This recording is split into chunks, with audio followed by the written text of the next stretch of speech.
deu, Senhor, essa linda oportunidade de conseguirmos chegar aqui na mais perfeita paz, onde nós vamos, Senhor, por alguns momentos, usufruir, nos alimentar, nutrir a nossa alma, nosso corpo, nosso espírito, da Tua Palavra, Tua santa, inerrante, inspirada, maravilhosa, bendita, infalível Palavra.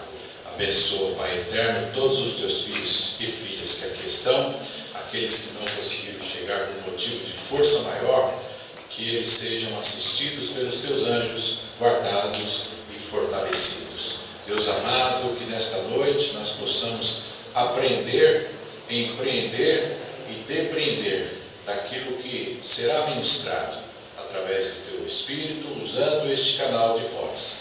Deus amado, Deus bendito, alimenta-nos em nome de Jesus. Amém. Glória a Deus. A paz do Senhor, meus irmãos. Amém. Você pode se sentar. Nós hoje temos um encontro importante com a Palavra de Deus.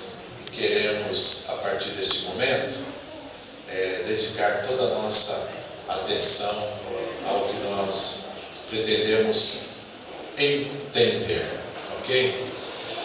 É importante citar que no dia de amanhã nós falaremos sobre o arrebatamento, né?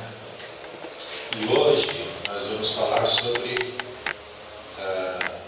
parte da grande tribulação. A outra parte da grande tribulação é a parte prática. Nós temos a parte teórica, né?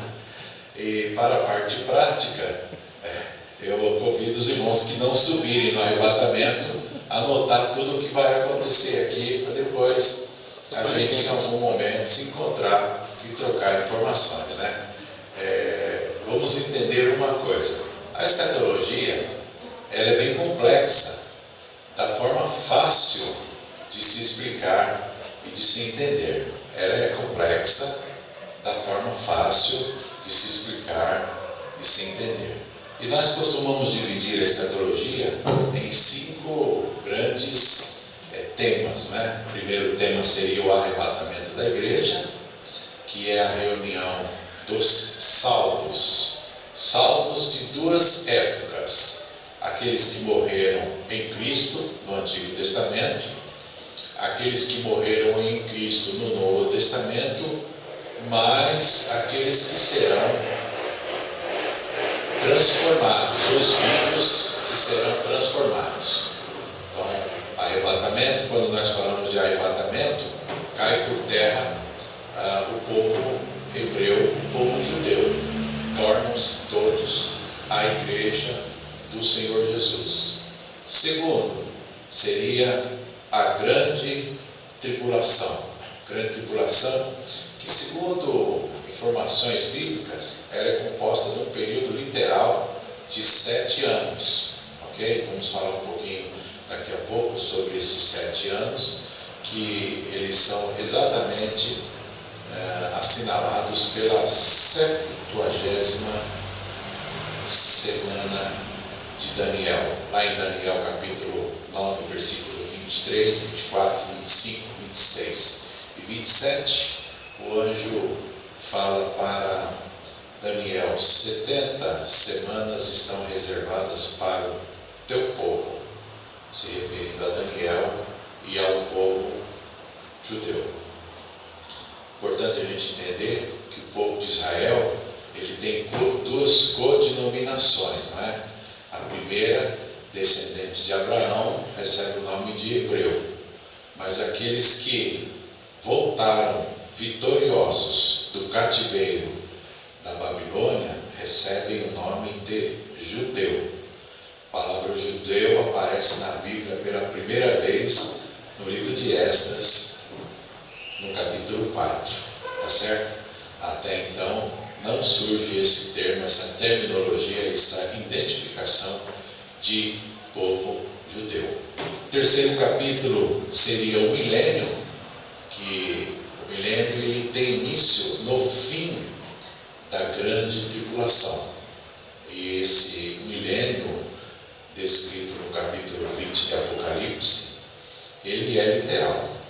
É um período composto de 1000 anos. Nesse período, muita coisa bonita, diferente vai acontecer. E algumas coisas também que são surpresa para nós não sabemos entender como se dará. Por exemplo, no fim da grande tribulação, quando o Senhor Jesus descer para resgatar o povo judeu que está sendo sucumbido por uma grande guerra, a guerra do Armagedon, o Senhor Jesus vai destruir a tríade satânica composta pelo falso profeta, a besta e o anticristo. E nesse mesmo evento, ele vai prender Satanás por quase 1000 anos. É difícil para nós entender como é que se dará esse evento. Como é que o Senhor Jesus vai prender Satanás? Bíblico é. Então, eu tenho certeza de que isso é literal e vai acontecer. A quarta parte seria o juízo final, que é quando surge nas nuvens o trono branco, e esse trono branco é o trono que trará à vida todos através da segunda ressurreição, e a última parte, que é a parte da cidade celestial. Então são 5 capítulos, a escatologia é dividida em 5 capítulos: arrebatamento, grande tribulação, milênio, juízo final e a cidade celestial. Nós vamos hoje tratar exclusivamente o 2º capítulo, que é a grande tribulação. E amanhã vamos falar um pouco sobre o arrebatamento, o tribunal de Cristo e as bodas do Cordeiro. São 3 eventos juntos, sucessivos e concomitantes, né?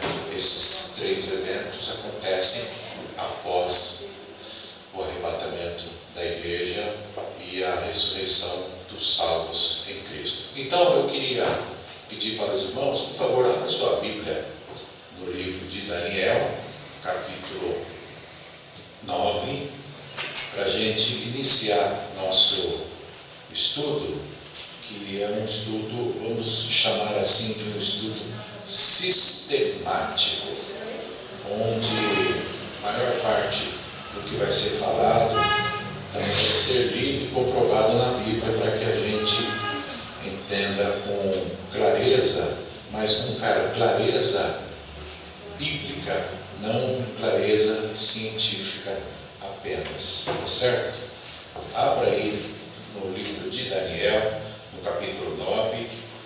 Todos estão me ouvindo bem? Amém! Glória a Deus. Então vamos firme aí para a gente chegar juntos, tá bom? Olha lá.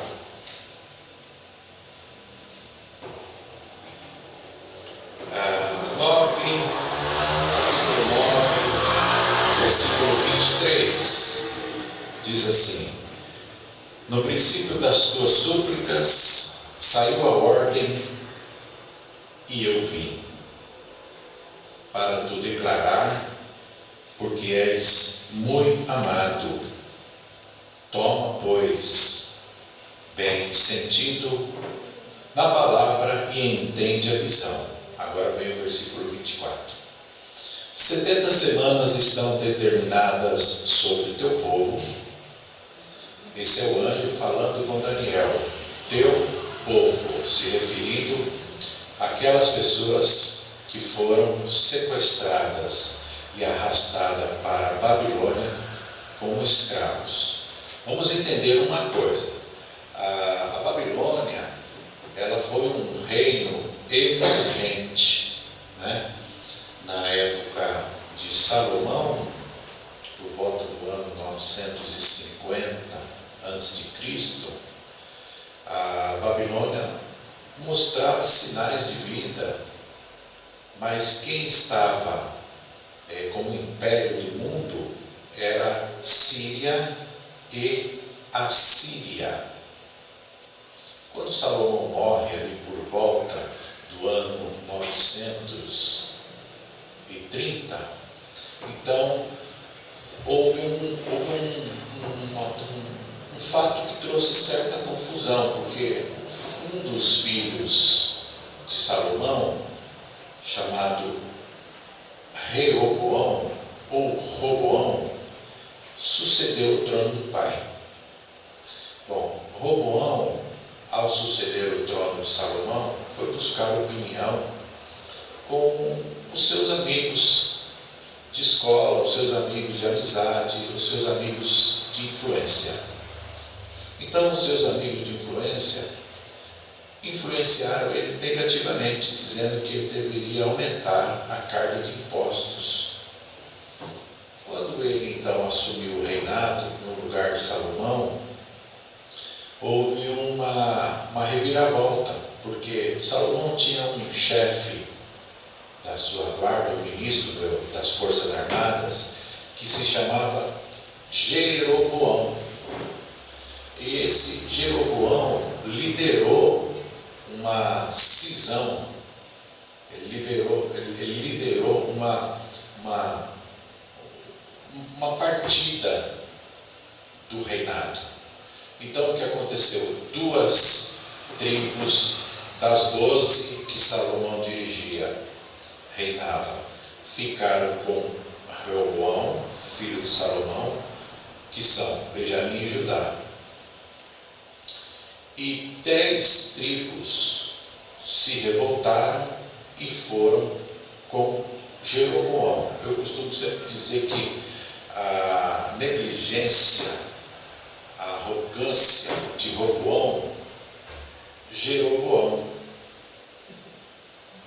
Porque Jeroboão, ele conseguiu dividir o reino de Israel. Então ficou da seguinte forma: as 2 tribos, Judá e Benjamim, receberam o nome de tribo de Judá, ou tribo do sul.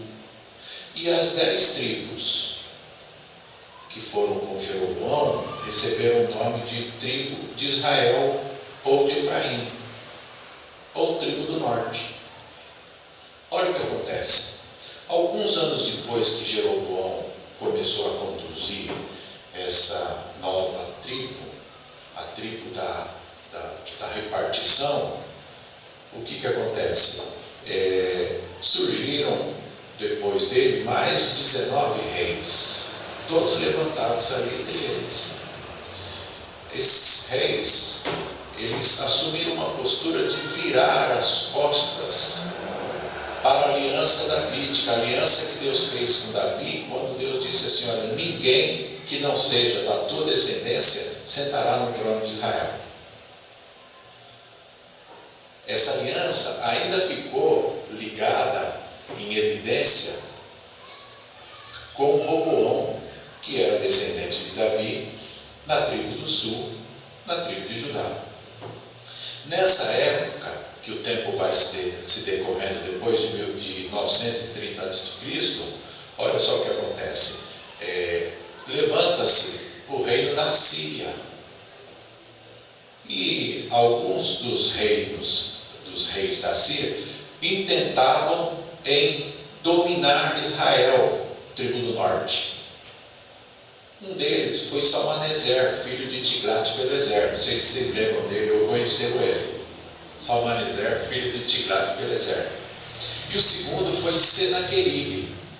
Senaqueribe, então, na segunda tomada, ele destrói a tribo do norte, Israel, e leva os israelitas presos para a Síria. E eles começam a sofrer muito lá como escravos. Deus então manda quem lá? Jonas, por volta do ano 800. 150 anos depois, Deus manda outro profeta lá chamado Naum. Então primeiro Deus manda Jonas para que o povo se arrependesse. Depois manda Naum. Mas vocês percebem que dentro da Bíblia vocês vão ver que Deus manda Jonas para os ninivitas. Quem eram os ninivitas? Era o resto do povo que tinha sido escravizado pela Síria. E por que é que Deus manda Jonas e depois manda Naum para Nínive? justamente porque a Síria, ela tinha umas montanhas, e essas montanhas abrigavam um monte muito famoso chamado Monte Ararat. E é no pico de um desses montes que está enroscada a arca de Noé, até hoje. E Deus tinha feito uma promessa para Noé. Então, quando Deus manda Jonas, o que é que ele está fazendo? Cumprindo a promessa que ele fez para Noé, que ele seria com os descendentes de Noé.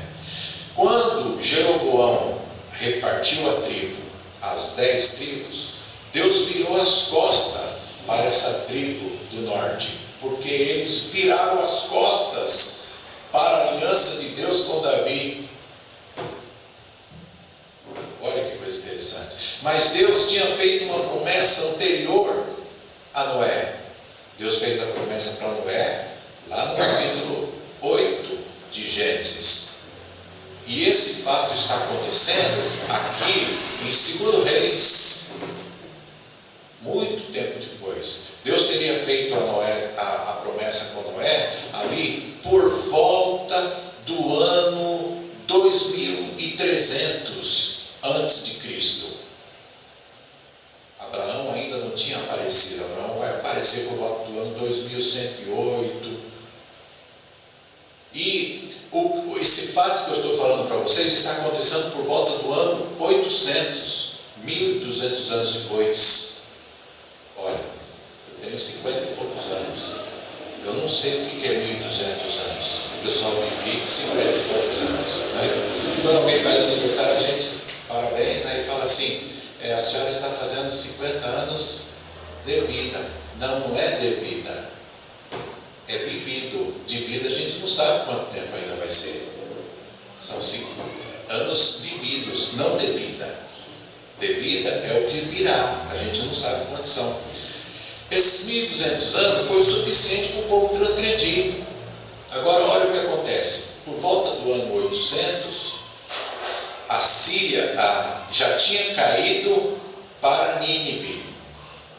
Nínive então era a potência. Foi enfraquecendo. Ao tempo que Nínive vai enfraquecendo, Babilônia vai se fortalecendo. E quando a Babilônia vai se fortalecendo, aparece uma figura inusitada, chamada Nebopolassar, pai de Nabucodonosor. Então Nebopolassar morre por volta do ano 630. Nabucodonosor derruba a Síria e assume a potência mundial da Babilônia. Por volta do ano 606, dia 7 de setembro de 606, Nabucodonosor invade Judá. Israel já tinha desaparecido do mapa.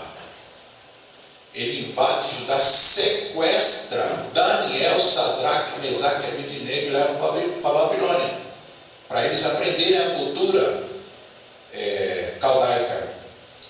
Passando-se 10 anos, Nabucodonosor vai de novo lá com Nebuzaradan, que era o chefe da guarda, e invade novamente Judá, sequestra Ezequiel, que não era profeta, e mais 10.000 homens para trabalhar, e coloca há 10 anos Sadraque, Mesaque, Abednego e Daniel estavam na corte.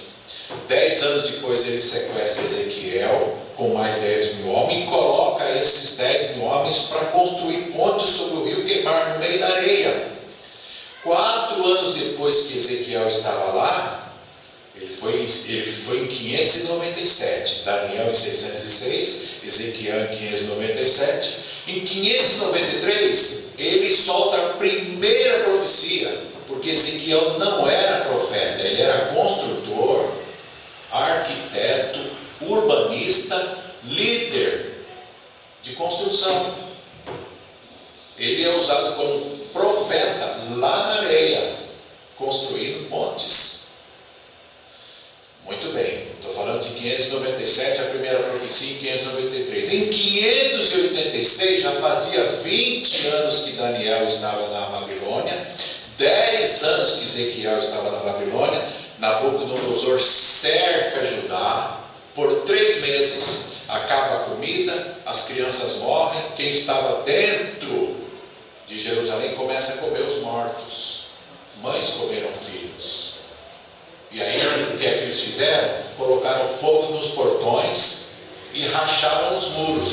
Pode ler Neemias capítulo 2, quando ele desce lá, Artaxerxes autoriza ele reconstruir os muros. Pode ver que os portões estão queimados, as portas queimadas e os muros trincados. Quem fez isso foi Nabucodonosor em 586. Aí ele destrói Judá, invade, rouba tudo que tem no templo, leva para a Babilônia e deixa um monte de gente pobre, idosos, coxo, aleijado, manco, cego, surdo, mudo, lá. Manda uma notícia para Jeremias dizendo assim: você vai para minha casa, Jeremias. Nebuzaradã, chefe da guarda. Jeremias disse assim: vive o Senhor na Babilônia, diga para ele que eu agradeço, mas eu ficaria aqui com esses pobres. Então olha que coisa interessante. Daniel na corte, Ezequiel na areia construindo ponte, e Jeremias em Judá cuidando do resto que Nabucodonosor deixou. Quando Daniel está com aproximadamente 70 anos de idade, ele está jejuando. Por quê? Porque ele leu Jeremias, os escritos de Jeremias, não a Bíblia, não o livro, mas ele leu os escritos de Jeremias, capítulo 29, onde Jeremias fala que o povo ia peregrinar na Babilônia por 70 anos. Então ele começou a orar: Senhor, está fazendo 70 anos, está fazendo 70 anos. Ele foi para lá em 606. Quando ele está orando, ele já tinha 70 anos ou mais que o povo estava peregrinando. Ele já estava com 84, 85 anos de idade. Ele começa a orar e o anjo vem dizer: olha assim, 70 semanas estão reservadas para o teu povo. O que ele estava querendo dizer? Deus mandando um recado de que tinha feito umas contas e percebeu que o povo precisava plantar durante 6 anos e descansar no 7º.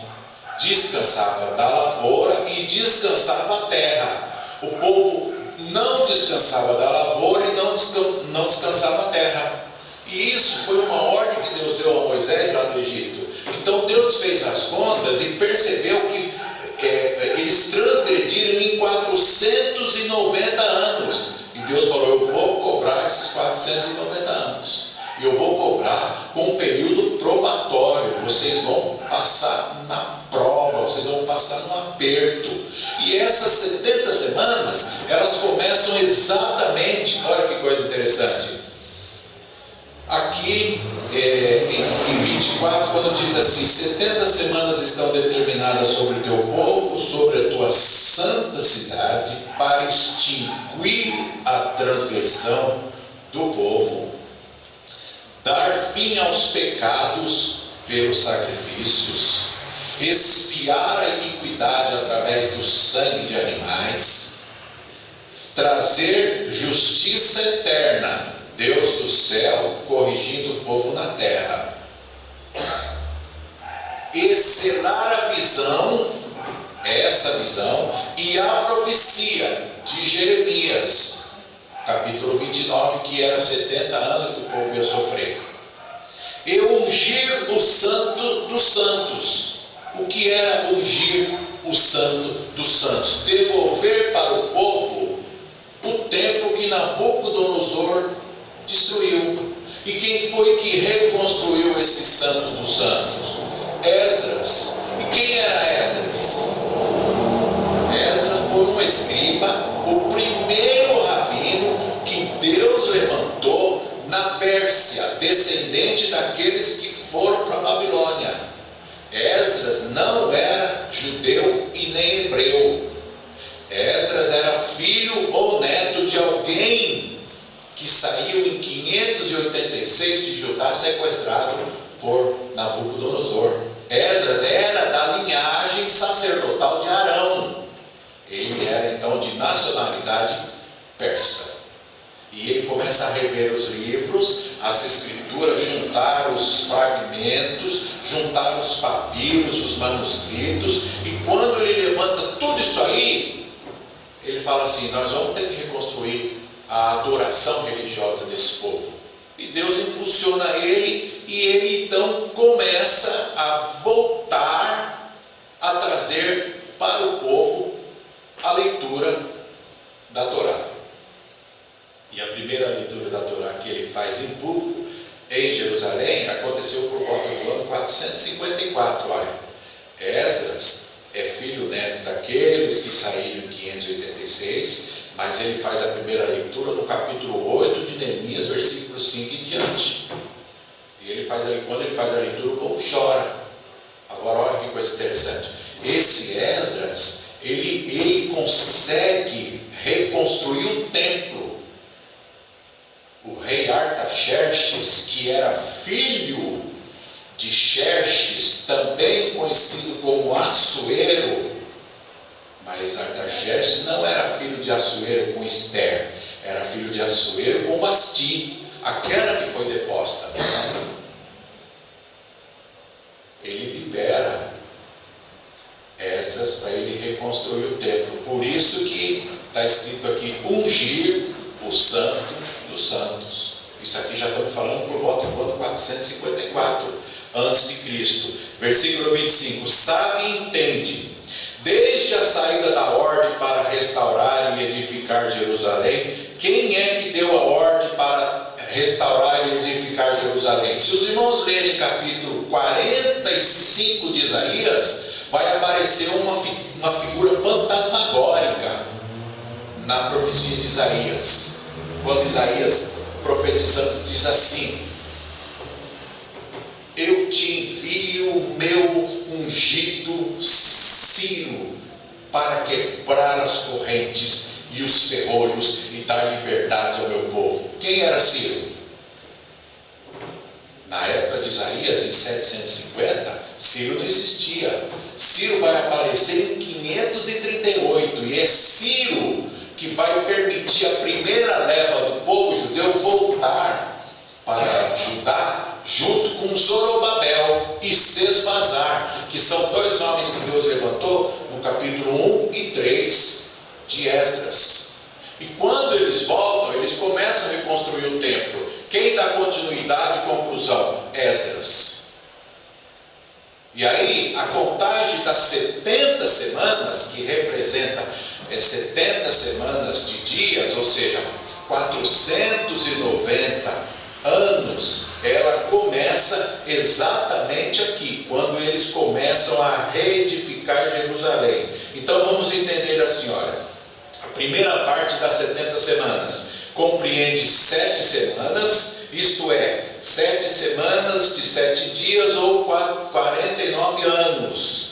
Daniel 9:25 destaca com clareza o começo da contagem dessas semanas, desde a saída da ordem para restaurar e edificar Jerusalém, ou seja, 4 de março do ano 445. Daquela data até a conclusão do trabalho, passaram-se 49 anos da reconstrução do templo, que termina nas mãos de Esdras. Então, a primeira parte das 70 semanas são 49 anos. Agora vem a segunda parte das 70 semanas. Compreende 62 semanas, isto é, 62 semanas de 7 dias ou 434 anos, tempo em que vai da restauração de Jerusalém até o advento do Messias. Então perceba que Esdras reconstruiu o templo, vem Neemias reconstruir os muros, começa a contar ali e vai até o nascimento de Jesus, filho de Maria e de José, na era cristã, de ano 1, que o ano Domini era ano 5, 4, tem uma tolerância aí de diferença de 1 a 2 anos. Então, de Neemias reconstruindo os muros, lá no capítulo 2 de Neemias, até o nascimento de Jesus, dá 434 434 anos. Já ouviram falar, pessoas da minha idade, 50 e poucos anos, para nós que estão vocês, ouviram e aprenderam que essas 4 páginas em branco da Bíblia representam 400 anos em que Deus esteve em silêncio, não falou com o povo. Mentira! Deus nunca deixou de falar com o povo. Se Deus deixasse de falar com o povo, quem falou com Simeão, Ana, Zacarias, Isabel, a mãe de João Batista? Quem falou? Foi Deus. 434 anos. Então, chega no nascimento de Jesus. E aí, o texto diz assim, olha, vamos lá, Daniel 9, 26. Depois de 62 semanas, será tirado o Messias. O que aconteceu? Mataram Jesus na cruz. Quem está falando é Daniel. Quando é que Daniel está falando isso aqui? Em 550 antes de Cristo. Daniel assistiu todo o fato. Ele só não assistiu à conclusão do fato. Ele está dizendo, será tirado o Messias e não será mais. E o povo do príncipe que há de vir, vocês estão percebendo que tem um príncipe com letra minúscula? Ó, agora volta para o versículo 25. Nós vamos ver um príncipe com letra maiúscula. Sabe, entende, desde a saída da ordem para restaurar e edificar Jerusalém até o Messias, o príncipe, Messias, o príncipe, está com letra maiúscula, não está? Está falando de Jesus.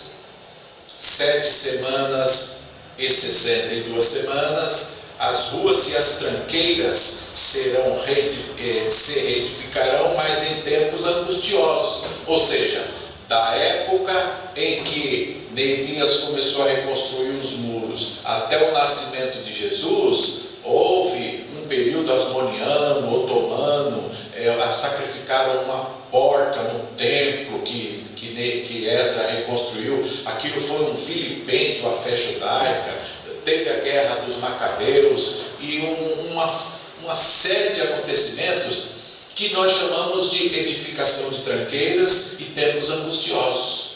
Aí o versículo 26, 62 semanas será tirado o Messias, não será mais, e o povo do príncipe que há de vir. Quem é o povo do príncipe que há de vir? Esse povo do príncipe que há de vir são guerreiros que trabalhavam para Roma sob o mandato de Tito. E Tito, no ano 70, olha, Jesus veio no ano 0, subiu por volta do ano 35, Paulo pregou até o ano 68, morreu em Roma. No ano 70 se cumpriu Mateus 24 e 25. Não ficará pedra sobre pedra que seja derrubado.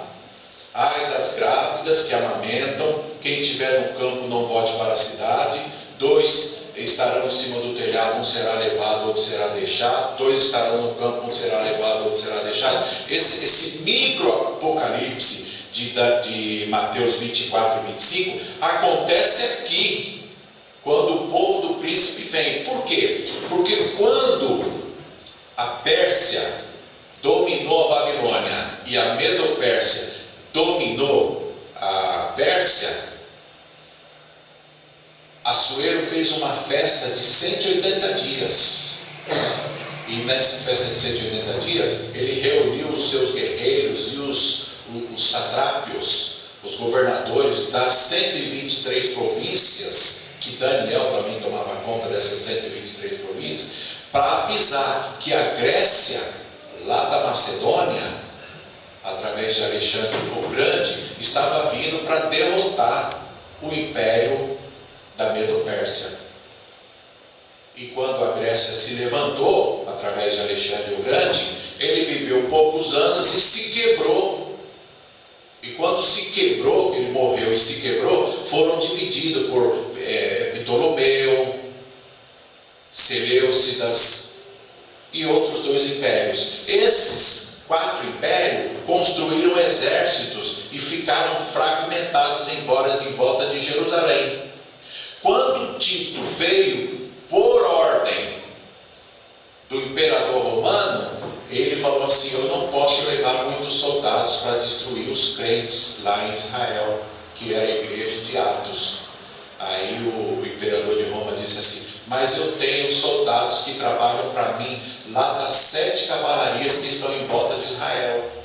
Eu vou mandar essas cavalarias dar suporte para vocês. Então, quando Tito veio de Roma para cercar Israel e acabar com a seita, que seita? O cristianismo. Para Roma, o cristianismo era uma seita.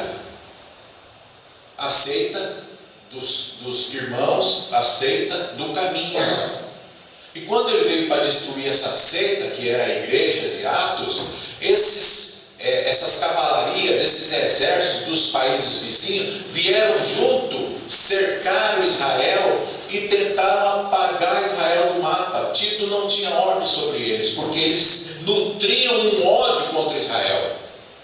Então olha aqui no versículo 26, que diz assim: e o povo do príncipe que há de vir destruirá a cidade e o santuário. De novo, aquele santuário que Salomão construiu, Nabucodonosor destruiu, Esdras reconstruiu, vem o Império Grego destrói, os 5 Herodes reconstruíram, aí vem Tito e os soldados das cavalarias romanas destrói pela 3ª vez o templo.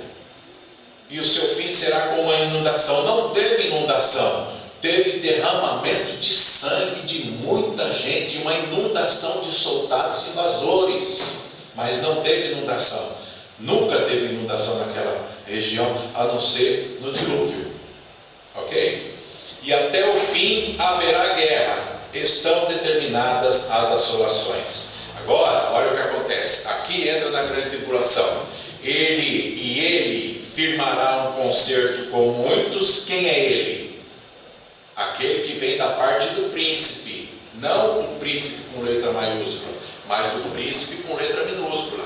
Ele firmará um concerto com muitos por uma semana. Na metade da semana fará cessar o sacrifício, a oferta de manjares. Sobre as asas da abominação virá o assolador, e isso até a consumação. E o que está determinado será derramado sobre o assolador. Então nós temos 2 períodos aqui que a gente precisa entender. Um período até Jesus. Quando chega na morte de Jesus, o relógio das 70 semanas para, fica faltando uma. Essa uma é uma semana de 7 anos, o relógio está parado. Quando é que esse relógio volta a contar? Quando a igreja subir. Quando a igreja subir, começa a grande tribulação. É sobre isso que eu quero falar. Sobre a grande tribulação. Dei toda essa introdução para chegar na grande tribulação, para você entender o texto. A grande tribulação, então, é um período probatório. E o que Deus quer com esse período probatório? É um acerto de contas com 3 povos. Aqui nós lemos o anjo falando para Daniel: 70 semanas estão reservadas sobre o teu povo. 69 já se cumpriram quando Jesus morreu. Agora falta uma. Nessa uma tem um pacote de pessoas que vão participar. 3 povos. Os judeus, porque contribuíram para matar o Messias. Segundo, os crentes que não subiram vão estar na grande tribulação. Amém, irmãos?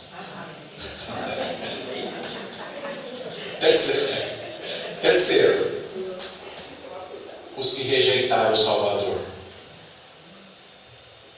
Só que judeu é judeu, crente que não subiu é crente que não subiu, ímpio é ímpio. Deus não mistura isso aí. Deus sabe exatamente o que é. Tá certo? Aí você fala assim: mas pastor, existe possibilidade do crente ficar? Existe. Eu vou citar aqui algumas coisas que o crente pode fazer, e porque ele faz, ele pode não subir. Eu não estou dizendo que ele não vai subir.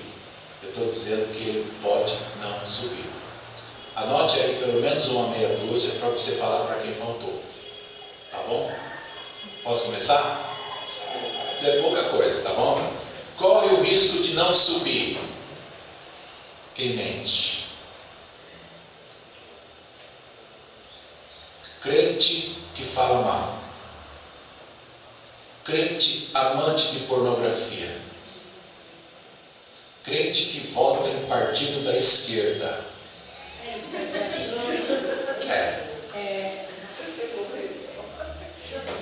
Crente que fala contra o governo. Crente que murmura. Crente que compra e não paga. Crente que mora em terreno invadido. Crente que vende carro com motor fundido e fala que o carro está bom. Crente que é contra o dirigente. Você está insatisfeito? Tem um monte de igreja. Sai fora, mas sai debaixo da bênção. Mas não sirva de estorvo. Porque você está criando contendas. Você está criando fascismo. Você está criando divisão. E quem cria divisão é o diabo.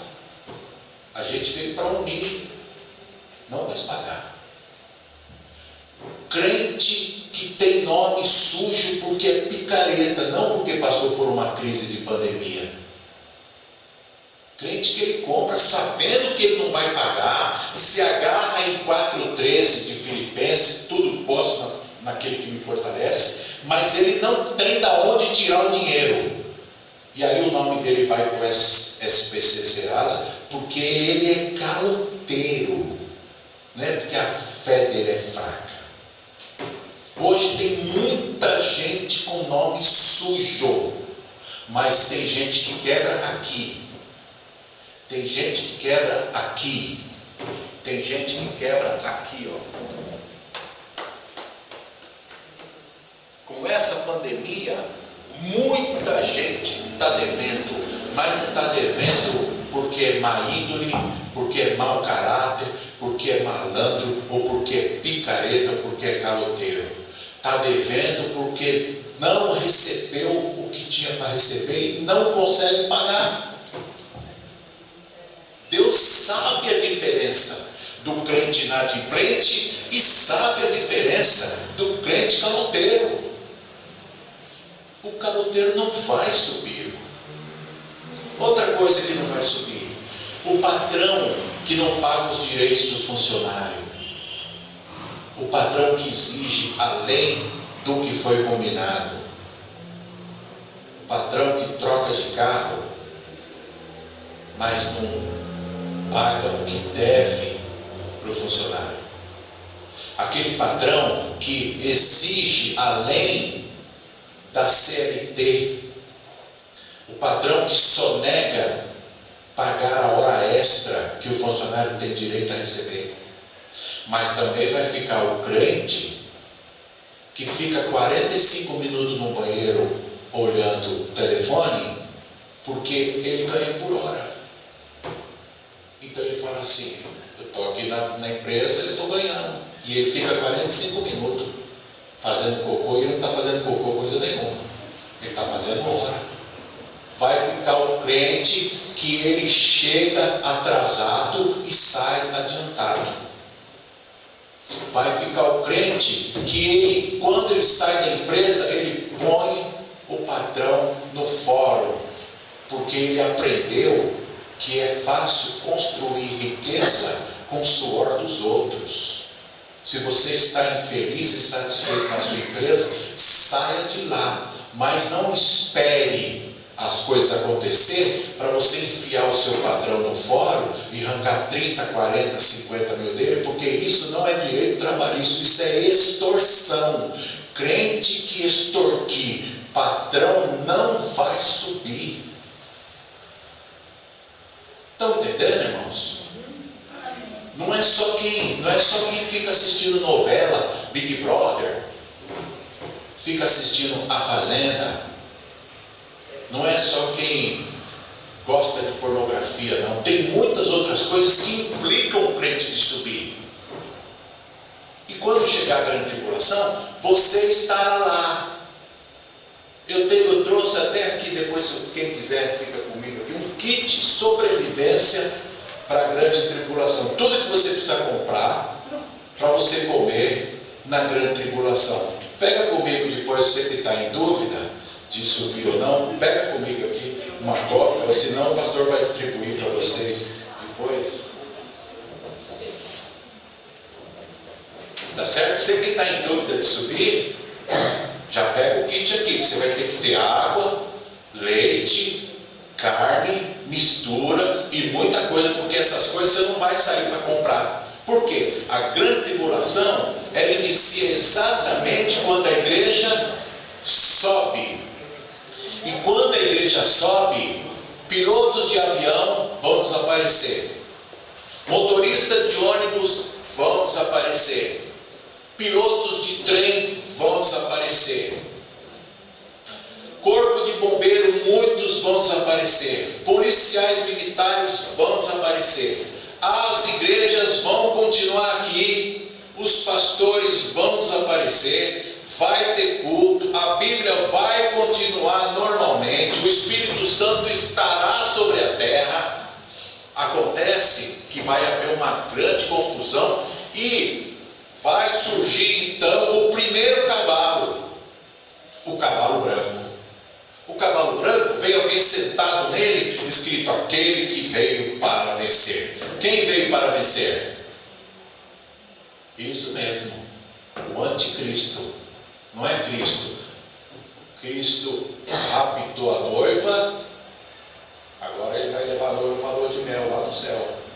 Esse cavaleiro que vem sentado em cima do cavalo branco é o anticristo, que vai aproveitar o momento dessa confusão de incêndios, batidas, trânsitos, essa cobertura sumiu, roupas nas cadeiras, roupas nos bancos, nas poltronas dos bancos, roupas nos bancos dos trens, sapatos jogados por todo lado, casas vazias, carros parados ligados, carros batidos sem gente dentro. O anticristo vem e ele começa já a dominar isso através de uma força militar para tentar trazer de volta a ordem. Mas o anticristo ainda não é revelado como anticristo. Ele é revelado como um resolutor de crise, alguém que vai administrar essa crise da falta de gente em todo o planeta. Vai desaparecer muita gente, vai haver muito pânico, muito medo, vai haver muitas pessoas desesperadas e vai surgir alguém para resolver essa crise. Mas já é o ministério do anticristo que começou lá no Éden. Passou por Caim, Nimrod, Esaú, os Enaquins, passou por Golias, Jezabel, Salmaneser, Senaqueribe, Nebuzaradã, Nabucodonosor, Neriglisar, Nabonido, os Herodes, que tentaram matar Jesus, Hitler, que cumpriu uma profecia que os judeus rogaram para si, e outros tantos que estão vestidos de capuz branco aí, como a Ku Klux Klan. Esse ministério do anticristão, o ministério do anticristo, que começou no Éden através de um animal, uma matraca, que conversou com Eva e induziu ao erro. Esse ministério, ele não tem um nome certo. Ele usa pessoas para desestabilizar o cristianismo e instalar o paganismo, instalar a Babilônia, instalar a desordem religiosa, instalar a blasfêmia contra o Espírito Santo, confundir a mente das pessoas. Então esse ministério do anticristo vai passar por algumas pessoas que vão dominar de forma a fazer os que estão na terra a crer que ele é o Messias. Mas ele não é o Messias, ele é o anticristo, ele faz parte do ministério anticristo para confundir a mente das pessoas. Então nós precisamos entender que esse período probatório de aproximadamente 7 anos, ele vem para repreender, castigar, educar a Israel com a vara do juízo de Deus. Por quê? Porque a gente entende o seguinte: hoje nós temos lá em Israel aproximadamente 9.225.000 pessoas. Desses 9.225.000 pessoas, 6.997.000 são judeus. O restante são imigrantes, são pessoas de outras nações que estão lá, são pessoas de outros credos religiosos. Tudo que tem falado para o judeu vai pegar a semente, a nacionalidade, não exatamente as pessoas que estão naquele território israelita. E esse período probatório, ele vai fomentar, ele vai aquecer, ele vai incidir uma perseguição a partir de Israel. Pode chegar aqui no Brasil, pode chegar aqui, mas o foco é Israel. Por quê? Porque foi ali a terra onde nasceu o Redentor, foi ali que nasceu o facho de luz. Dali o verbo se fez carne, habitou entre nós, e o verbo era a figura do Deus Altíssimo. Começa tudo ali, pode chegar aqui. Não sei se vai chegar aqui, por um fato muito lógico: eu não estarei aqui. Amém, irmãos? Eu tenho certeza que eu não estarei aqui. Tenho feito de tudo certinho para subir, irmãos, nem que for uma nota 6,9. Eu não sei se eu consigo uma nota 10 perante Deus, mas eu estou beirando o 7. Então entenda que o crente, ele tem condição de subir se ele tiver uma boa média. Agora, se ele for um crente bonito, arrumado, mas a vida dele for desordenada e bagunçada, eu tenho certeza, ele não vai subir. Então não pense que nós vamos encontrar uma multidão infinita no céu. É possível que a redução vai ser muito pequena, por exemplo, de 10 para 1. Quantos eram as virgens? Quantas eram as virgens? 10. Quanto eram os prudentes? Com quantas ele casou? Uma. Nós não podemos falar que ele casou com 5, senão nós somos mormons, nós estamos admitindo a poligamia. Ele chamou as 10, falou assim: ó, me espera em tal lugar. Elas entraram num salão grande, sentaram no chão, acenderam a candeia. Lá para meia-noite, ele não chegou, ele atrasou. Aquelas 5 que tinha reserva, abasteceram a candeia ficou acesa. Aquelas outras 5 que eram as nécias, não tinha reserva. O que aconteceu?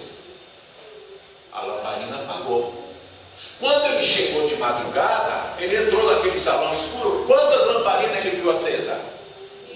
As outras 5 ele nem viu. Ele falou assim: só sobraram vocês das 10? Vem comigo, agora eu quero escolher vocês no claro. Tirou daquele escuro, da luz da lamparina, para escolher uma. Jamais ele casaria com as 5. Isso é uma alegoria, isso é uma parábola. Se a gente falar que ele casou com as 5, nós somos mormons. Os mormons que ensinam que Jesus tinha várias mulheres. É uma igreja só, santa, pura, sem ruga, sem mágoa, imaculada, maravilhosa. É só uma que ele vai levar para o seu regaço. Nesse período de tribulação, todas essas coisas vão fazer a diferença. Deus então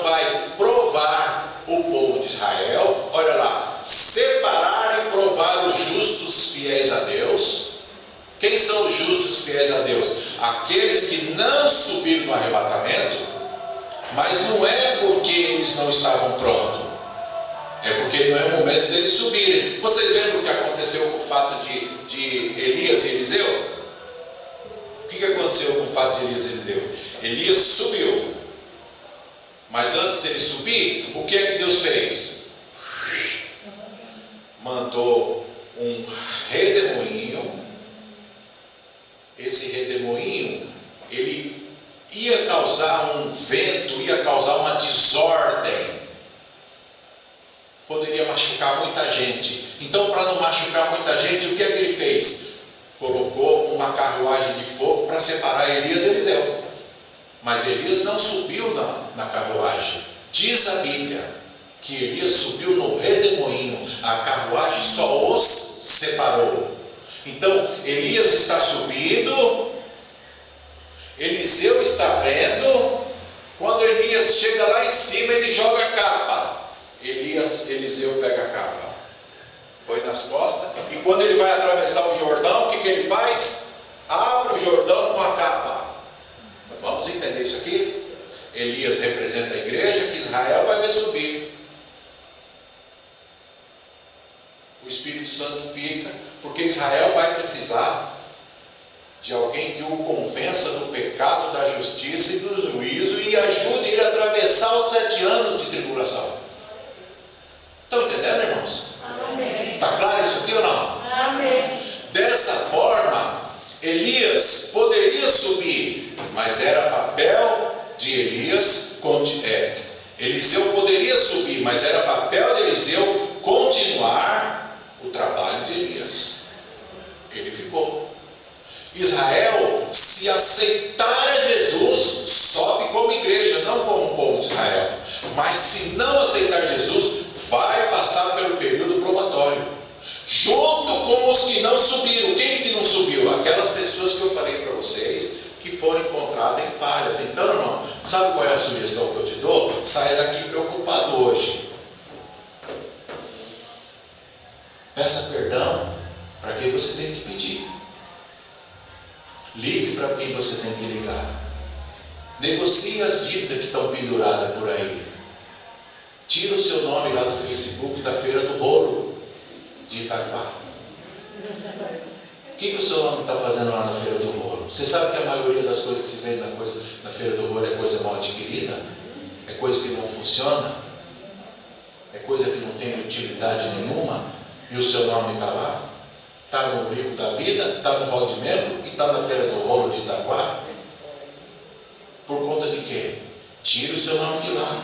Vá acertando o que você tem que acertar. Você que está amaziado, tem certeza que esse é o homem da sua vida, tem certeza que esse é a mulher da sua vida, já vai para o cartório resolver isso aí. Você que está querendo casar, mas está bom do jeito que está, porque vai e vem, entra e sai, está tudo legal, casa logo. Já vai legalizando, já vai acertando as suas dívidas, já vai fechando todas as arestas. Por quê? Porque o terrível dia vai chegar e está mais perto do que nunca. Muitas pessoas estão achando que ela vai porque ela é boazinha. Não, não é bonzinho, não é ser bonzinho que te salva.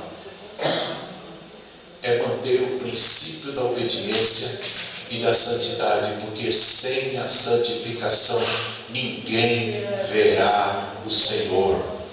Pode ter tempo de igreja, pode ter cabelo comprido, pode ser um fiel dizimista, pode ser uma pessoa que lava a igreja toda semana.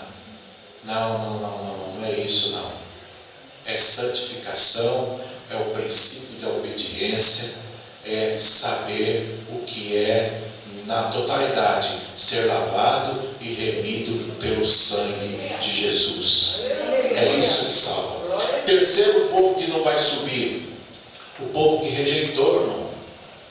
O povo que disse não o tempo todo. Aquele povo que não creu que Jesus é o único e suficiente Salvador. Aquele povo que acende uma vela aqui para o diabo, acende uma vela para São não sei o que aqui, e mata uma galinha e oferece o sangue ali para o diabo. Esse povo não vai, eles vão participar da grande tribulação. Então nós temos um misto de situação que vão ter resultados diferentes. Por exemplo, o que é que vai acontecer para os judeus serem salvos? Capítulo 11 de Apocalipse. Deus vai levantar duas testemunhas. Dizem, o texto diz, aí os professores, os pregadores pegam o texto e diz que essa testemunha são duas pessoas que não morreram. Tem 3 pessoas na Bíblia que não morreram. Quem são? Enoque não morreu. Elias não morreu. Tem mais alguém que não morreu? Quem? Moisés morreu. Moisés morreu. Né? Pesquisa aí, depois você me fala. Não vai ser nem Enoque e nem Elias. Pense um pouquinho como Deus. Por que Deus não quis que Enoque morresse? Porque ele andou com Deus 365 anos. Então Deus falou assim: você não vai morrer não, nem comigo. Já contei para vocês a história de Enoque ou não? Não? Enoque andava com Deus, certo? E um dia eles estavam andando.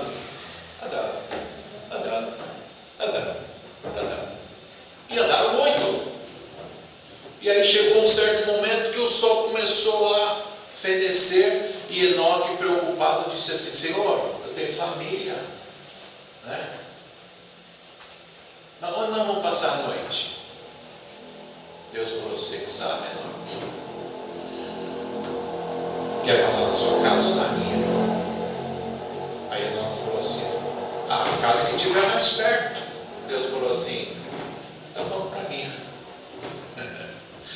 Aí nunca mais Enoque foi visto, porque foi para a casa de Deus. Segundo, Elias, Eliseu ainda disse assim: o redemoinho riscou o chão e subiu aquela montanha. Vamos lá procurar o corpo de Elias. Foi um monte de pessoas lá procurar o corpo de Elias. Não acharam, porque Deus o tomou para si. Não será nem Enoque e nem Elias que vai estar no lugar dessas duas testemunhas. Essas duas testemunhas são figuras alegóricas. Imagina assim: você quer o bem do seu filho, a senhora quer o bem da sua filha, não quer? A senhora quer o bem dela, né? Aí a senhora fala assim: eu vou te dar.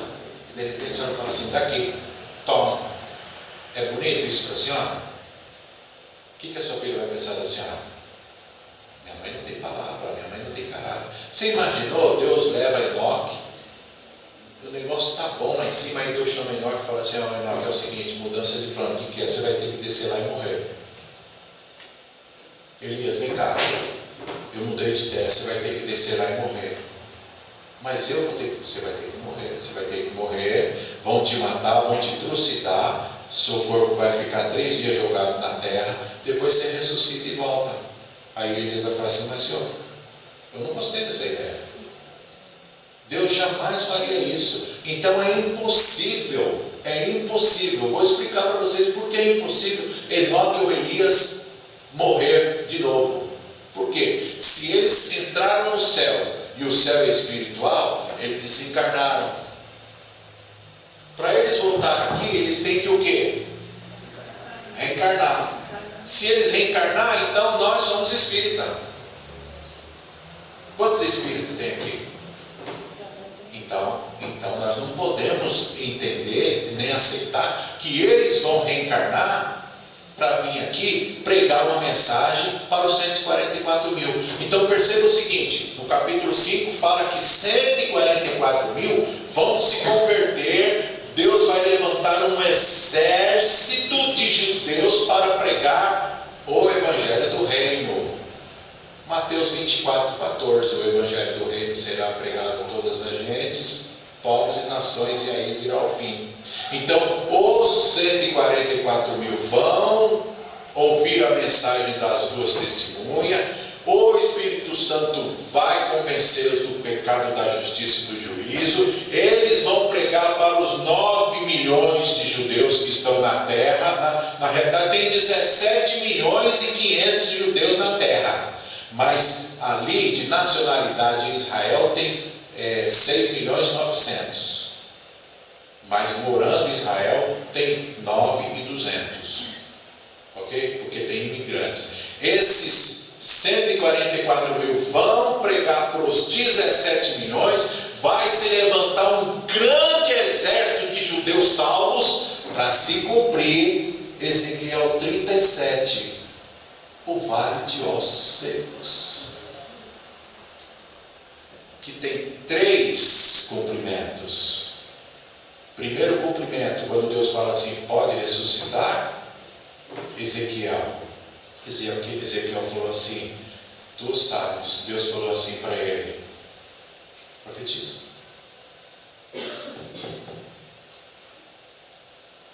Profetiza. Aí ele acordou daquela visão, foi construir ponte e continuou falando, profetizando e falando e profetizando e falando e profetizando. Aquela profecia chegou até Esdras, Neemias, Malaquias, Simeão, Ana, Zacarias, Isabel, João Batista, Paulo, Pedro, Tiago, João, André, Natanael, Bartolomeu, Daniel Berg, Gunavingre, Luiz Arthur, Valmir, nossos filhos, e nós estamos profetizando, e vai chegar em quem vai entrar na grande tribulação. Esse é o significado do então profetiza. É transcendental, é atemporal. Não é profetiza, os ossos se levantam, monta um exército e faz o quê? Constrói ponte? Não, é um profetiza transcendental e atemporal. Até hoje nós estamos no profetiza de Ezequiel. Por isso que o mundo está se enchendo de crente. Glória a Deus, irmãos. Glória a Deus. Vocês não estão animados, não. Vocês estão cansados. Sabadão, mas todo mundo trabalhou. Eu cheguei atrasado porque eu trabalhei também, minha esposa também. Eu tive que levar em casa, me preparar para voltar aqui. Perceba então que os dois do capítulo 11 vão pregar para os 144 mil, que vão pregar para os 17 milhões, e aí o anticristo se revela, já está vivo entre nós. Jesus era semente do Espírito Santo no corpo de Maria. O anticristo é semente de Satanás no corpo de uma mulher. Ele já está entre nós, reunindo 40 nações árabes para sufocar e matar Israel. Lidera hoje num grande continente, num dos maiores países e um dos países mais radicais, portadores de muito dinheiro e de força bélica, estão se preparando, rodeando Israel para destruí-la completamente. A igreja está lá no céu, tribunal de Cristo, boda do Cordeiro. Quando essas nações fecharem, cercarem Israel, dá certo nos 7 anos, Jesus desce com a igreja, salva Israel dessa guerra e estabelece, inicia o reino messiânico, também chamado de reino milenar. Então, como é que o anticristo vai fazer isso aí? As duas testemunhas vão pregar para os 144 mil, que vão tentar alcançar os 17 milhões. O anticristo então começa com uma perseguição pelos judeus, não pela igreja, porque a igreja já subiu. Quem é que ficou? Aquela parte da igreja que comprava e não pagava. prejuízo que é? Outra coisa que faz a gente ficar, sabe aquela furadeira que você pediu emprestado? Aquela batedeira de bolo? Aquela baixela de vidro? Sabe aquela espátula de enfeitar bolo? Ah, a irmã esqueceu, eu vou ficar quietinha aqui, porque isso aqui está caro, não vou devolver não. Você imaginou você subindo assim nas nuvens, encontra com São Pedro e fala assim: irmã, devolveu aquela batedeira? Não. Senta aqui, senta aqui. Senta aqui que nós temos que comprar e você vai contar. Devolve o que você pegou. Paga o que você comprou. Resolve o problema. Porque isso pode atrapalhar na sua comunhão com o Pai, com o Filho e com o Espírito Santo. Pare de mentir, pare de falar mal, pare de murmurar. Você que hoje mora em terreno invadido, vai atrás da prefeitura, espera uma anistia, negocia. Você que está amaziado, casa. Você que está com problema, resolva o problema. Não deixe para depois. Pode ser muito tarde. Quando o anticristo então inicia a perseguição em cima dos judeus, muitos crentes que ficaram vão ser perseguidos também, porque adoram o Senhor. Serão perseguidos de graça, mas a perseguição é em cima dos judeus e vai incidir em cima dos cristãos que ficaram. Então, não é o sangue de Jesus que vai te livrar. Não. Sabe quem vai te livrar do anticristo? O seu sangue. Não é o de Jesus, é o seu sangue. Imagina que ele vai falar assim: olha, você é crente? É. Ah, está feliz? Estou. E o pastor subiu. E você? Fiquei. Ah, é? Pega um serrote lá. Põe a mão aqui. Vai negar Jesus ou não? Começa pelo dedinho. O serrote. Dói ou não dói? Faz o teste. Vê se não é mais fácil subir do que perder um dedo no serrote. Depois ele põe o serrote no pescoço e começa a puxar aqui, olha.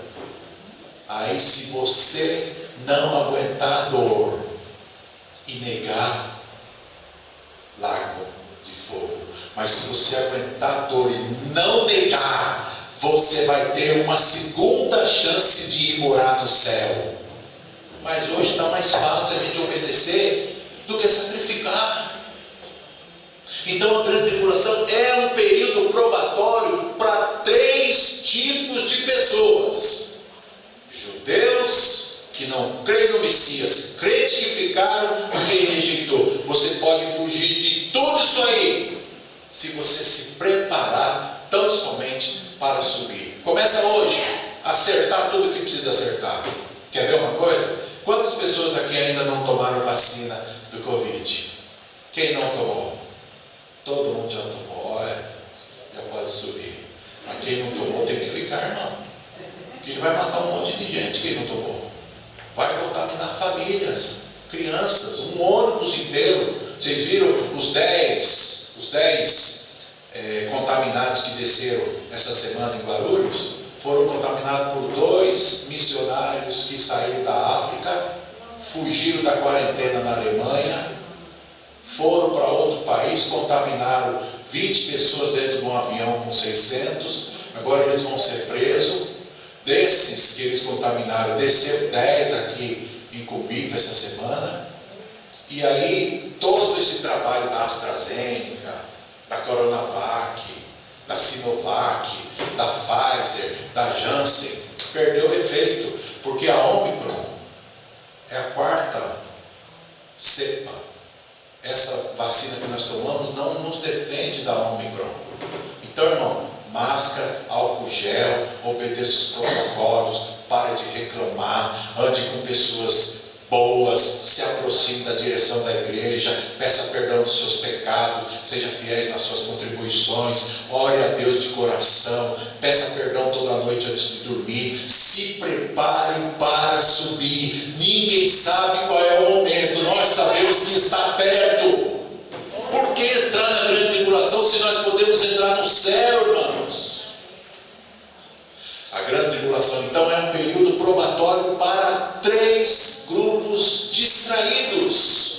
desprevenidos, de pessoas que rejeitam oportunidade, de pessoas que não levam a sério o que é falado, de pessoas que não creem na veracidade das Escrituras, de pessoas teimosas, arrogantes, prepotentes, que não estão aptas para perdoar, pessoas que não estão prontas para abaixar-se, adorar, inclinar-se perante a autoridade de Deus ou a quem Ele constitui.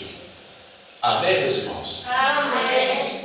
Dessa forma eu digo para os irmãos, vamos melhorar a nossa versão como salvo. Eu sei que a sua versão como crente é melhor. Agora eu te pergunto, qual é a sua versão como salvo? Porque como crente tem muito cantor do mundo aí vestido de crente. Eu quero saber qual é a sua versão como salvo. A sua versão como salvo é aquela que Jesus conta. A versão como crente é aquela que o pastor vê. A versão como salvo é aquela que o exército do céu testemunha. Então a versão sua como salvo te põe lá ou te mantém aqui. Dessa forma, o exame precisa ser feito, a mudança tem que ser instaurada e nós temos que entender que a coisa é séria, que o tempo é curto e que Jesus está à porta, dando oportunidade para a gente ir morar com Ele para sempre. Amém, meus irmãos? Eu vou finalizar aqui para a gente continuar amanhã falando sobre 9 horas e 1 minuto, sobre arrebatamento. Eu quero, se os irmãos puderem estar presentes, vai ser a segunda parte, falando da primeira, e nós vamos trazer muitas informações aqui para que você não perca essa oportunidade de subir e morar com Jesus para todos sempre. Amém. Amém, pastor Luiz? Graças a Deus.